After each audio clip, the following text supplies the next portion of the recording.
They were like, do you want to come? I was like, sure. I never planned on going on stage. But they're like, you got to come on stage. I'm like, I don't know about that. And they convinced me to do it. Any good shooter can really feel the ball off their hand like that.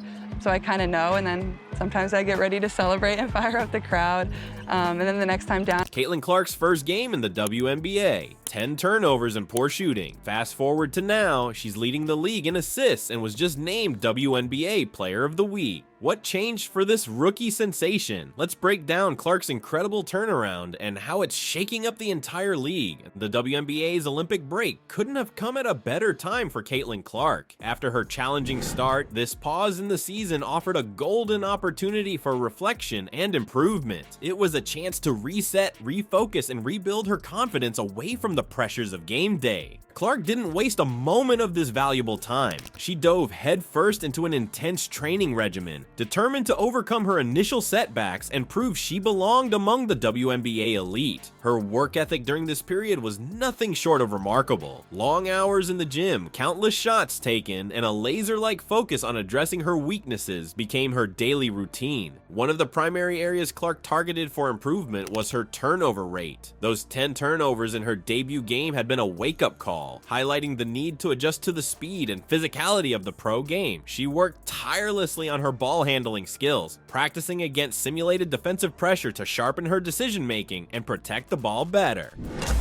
It's Caitlin Clark.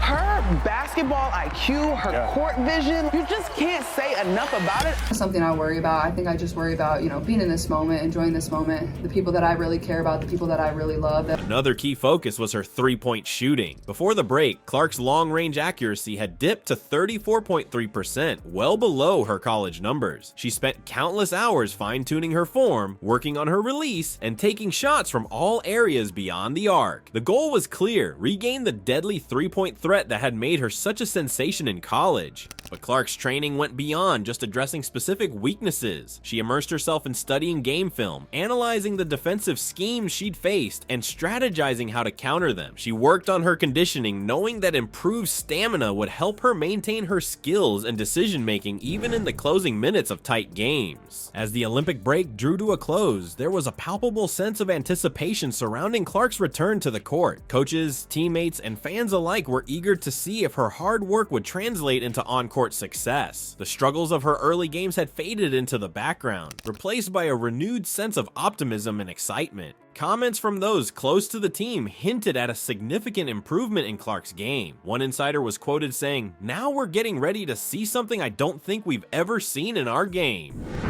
We've been doing a lot of just little games. Like today we had a home run derby. Of course I won. But yeah, just little fun competitions that, are outside of basketball where you can just kind of let loose and have fun. Well, the first thing is I feel like I know if it's going in right off my hand, and I think that just speaks to how much time I put in and how many shots I've taken. Caitlin Clark unloads! This tantalizing statement only fueled the speculation about what Clark might achieve in the second half of the season. As game day approached, the basketball world held its collective breath. Would we see a transformed Caitlin Clark? Had she managed to adapt her game to the demands of the WNBA? The stage was set for what could be a remarkable comeback story. When Caitlin Clark stepped back onto the court after the Olympic break, it was clear something had changed. The struggling rookie who had left was gone, replaced by a confident, dynamic player ready to take the WNBA by storm. The transformation was nothing short of remarkable. Clark's post-Olympic break statistics tell the story of a player who had found her groove at the highest level, averaging an impressive 25.3 points, 5.0 rebounds, and 9.5 assists per game. Clark wasn't just playing well, she was dominating. Her improved performance didn't go unnoticed. In a testament to her incredible turnaround, Clark was named the Associated Press's WNBA Player of the Week. This honor wasn't just a pat on the back, it was a clear signal that Clark had arrived as a force to be reckoned with in the league. But it wasn't just about individual accolades. Clark's impact on the game extended far beyond her personal statistics. She quickly established herself as the league leader in assists, showcasing a unique ability to not only score at will, but also elevate the play of those around her. Logo threes, it's her signature. That is the most Caitlin Clark way to win the game. At the level you feel all the praise, that's the same level you'll feel all the hate. So I try to stay right in the middle. Her court vision and passing skills were drawing comparisons to some of the greatest playmakers in basketball history. One game, in particular, stood out as a perfect example of Clark's newfound dominance. In a matchup against the Phoenix Mercury, she put up a staggering 29 points and dished out 10 assists. This performance was part of a 2-game stretch where Clark became the first player in WNBA history to record over 50 points and 25 assists. It was the kind of achievement that made fans and analysts sit up and take notice. The impact of Clark's improved play wasn't limited to the stat sheet. The Indiana Fever, once struggling to find their footing, were suddenly a team to watch. Home game attendance surged, with fans flocking to see the rookie sensation in action. The excitement was palpable, with each game feeling like an event unto itself. But Clark's influence extended far beyond Indianapolis. The entire WNBA was feeling the Caitlin Clark effect. Television ratings were on the rise, with more viewers tuning in to catch a glimpse of the league's newest star. The WNBA All-Star Game, featuring Clark, drew an astounding 3.44 million viewers, a massive jump from the previous year's 850,000. Clark's play was earning her praise from some of basketball's biggest names. Therese Halliburton and Isaiah Thomas were among those publicly acknowledging her skills and contributions to the game. Their comments weren't just flattery, they were a recognition that Clark was changing the landscape of women's basketball. As the season progressed, it became clear that Clark's impact went beyond just her on-court performance. I'm gonna do my best. I mean, it's still really hard basketball, like playing at this level.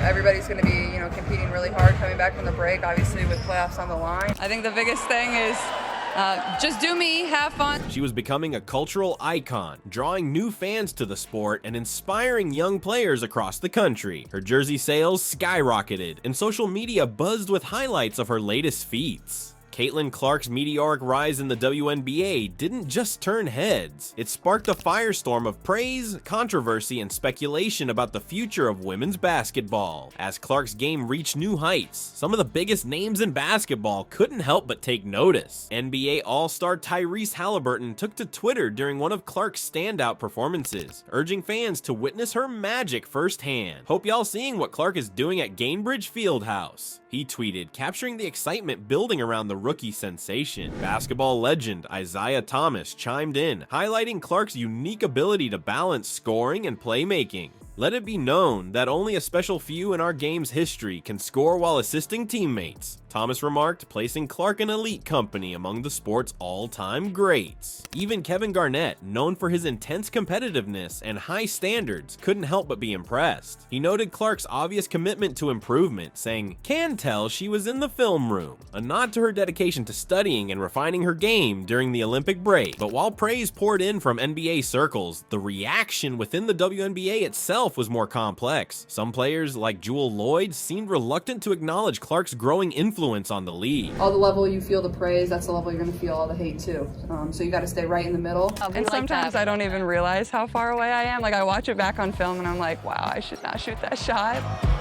This hesitance hinted at the competitive dynamics at play, with established stars potentially feeling threatened by the rookie's rapid ascent. The controversy surrounding Clark's impact extended beyond the court. LeBron James, one of the most influential voices in basketball, weighed in on the pressure Clark faced as a highly touted rookie. Drawing parallels to his own experience, James advised, for her individually, "I don't think she should get involved in anything that's being said." His support not only validated Clark's struggles, but also brought increased attention to the WNBA, potentially boosting its visibility and growth. Clark's success story isn't just about on-court performance, it's reshaping the financial landscape of women's basketball. Her $28 million Nike endorsement deal turned heads across the sports world, signaling a new era for WNBA player marketability. Industry experts project Clark's off-court earnings could skyrocket to around $400 million, shattering previous expectations for women's basketball stars. This financial windfall stands in stark contrast to Clark's rookie salary of $76,535. The massive gap between her endorsement potential and her WNBA paycheck highlights the ongoing salary disparities within the league. Clark's success could serve as a catalyst for change, potentially influencing future collective bargaining agreements and pushing for higher player salaries across the board. The Caitlin Clark effect extends far beyond individual earnings. The surge in attendance at Indiana Fever games and increased WNBA viewership directly linked to Clark's presence are reshaping the league's economic outlook. Suddenly, women's basketball is looking like a more attractive investment for sponsors, broadcasters, and team owners. Clark's journey from struggling rookie to league standout in just a few months is nothing short of remarkable. Her ability to adapt, improve, and thrive under intense scrutiny speaks volumes about her mental toughness and work ethic. But perhaps more importantly, it's forcing the basketball world to reevaluate its perceptions of women's sports.